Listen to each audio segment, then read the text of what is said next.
Oui, bonsoir. Bonsoir. Le procès concernant l'assassinat du journaliste Koula a été reporté après avoir été brièvement ouvert lundi dernier. Quelle appréciation faites-vous justement de ce report concernant bien sûr le procès du journaliste qui a été assassiné près du siège de l'UFDG? Vous savez, c'est une tragédie qui a eu lieu voilà maintenant 1 an et demi. Autour de cette affaire de la disparition tragique du journaliste, il y a eu, disons, une cabale politicienne qui m'a imputé l'assassinat du journaliste. En plus, les enquêtes ont permis de révéler que c'était une tentative d'assassinat sur ma personne et Dieu a voulu que ma vie soit épargnée et malheureusement celle de Koula a été fauchée dans une période où il était relativement jeune. Donc le début du procès est une excellente chose parce que c'est le début, à mon avis, d'un procès qui doit rester mémorable parce que c'est la lutte contre l'impunité qui est engagée. Ce n'est pas parce que certains ont des responsabilités à un très haut niveau dans la société politique guinéenne. Il faut rappeler qu'il y a deux proches de Cellou Dalein Diallo qui sont cités dans l'affaire, notamment des gardes du corps. D'ailleurs, trois. Ces deux gardes du corps sont chargés de communication qui est en fuite à l'heure actuelle. Vous faites allusion à Tchangel? Bien entendu. Donc c'est une affaire qui doit permettre de situer les responsabilités. Parce qu'au-delà de ces personnes qui sont déjà inculpées, ce qui est le plus important, qui sont les commanditaires?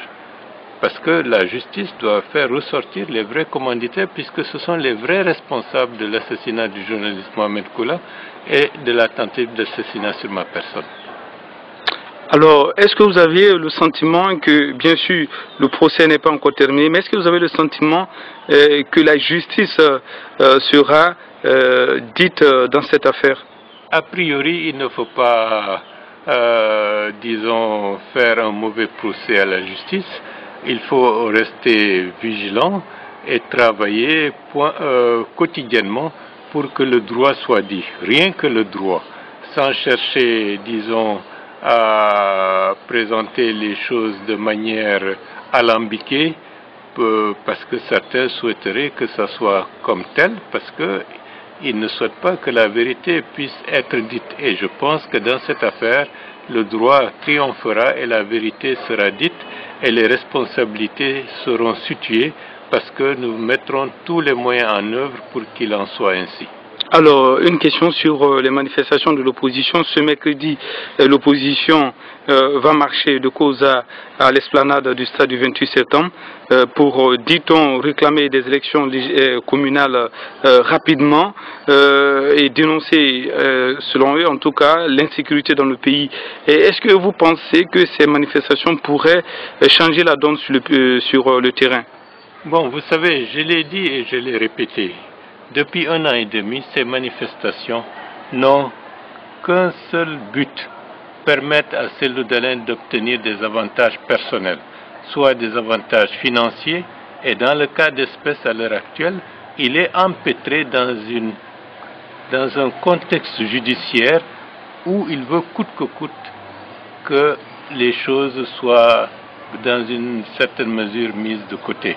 Et c'est la raison pour laquelle il s'agite autour de ces manifestations, alors que sur le plan des revendications dites politiques, il n'y a absolument rien qui justifie ce genre d'attitude de sa part. Mais aujourd'hui, l'opposition réclame des élections locales qui peinent à arriver. Est-ce que vous avez, vous, le sentiment qu'on pourrait aller à des élections communales d'ici la fin de l'année? Bon, déjà, il faut que nous soyons clairs.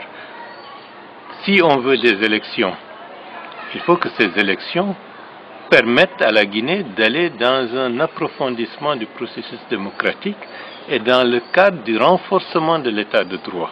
Mais si le code électoral tel qu'il est présenté présente des aspects anticonstitutionnels. Et malgré la décision de la Cour constitutionnelle, il y a certains qui, malgré tout cela, veulent coûte que leurs accords, qui sont des arrangements de type politicien, soient au-dessus de la Constitution. Je pense qu'il faut que les gens commencent à ouvrir les yeux et à se méfier de ce genre de responsables politiques qui mettent leurs propres intérêts au détriment de la stabilité de la Guinée et de l'avenir du processus démocratique. Aujourd'hui, ce qui est le plus important, c'est d'avoir un cadre institutionnel et juridique qui permettra d'avoir des élections transparentes et crédibles pour les prochaines élections communales. Et je dois dire que la nomination des chefs de quartier est un aspect anticonstitutionnel. La Cour constitutionnelle n'a pas révélé cet aspect des choses. Le texte a été promulgué. Bon, il a été dit qu'il y aura des corrections qui seront apportées pour que ça reflète dans une certaine mesure ce que la Cour constitutionnelle a demandé. J'espère que ce sera globalement un texte qui sera en conformité avec les lois de la République, avec la Constitution, avec l'indispensable nécessité de renforcer la décentralisation, qui est la matrice essentielle pour un développement local. Si tel est le cas, ce sera une très bonne chose. Si tel n'est pas le cas, il ne faudrait pas qu'on ait des élections pour des élections de la manière la plus précipitée qui risque de mettre le feu dans ce pays. Moi, j'aime mon pays, j'aime la Guinée, je ne voudrais pas que pour des appétits personnels, que des gens mettent mon pays dans une situation désastreuse. Monsieur Bahouri, merci d'avoir répondu à nos questions. Merci beaucoup.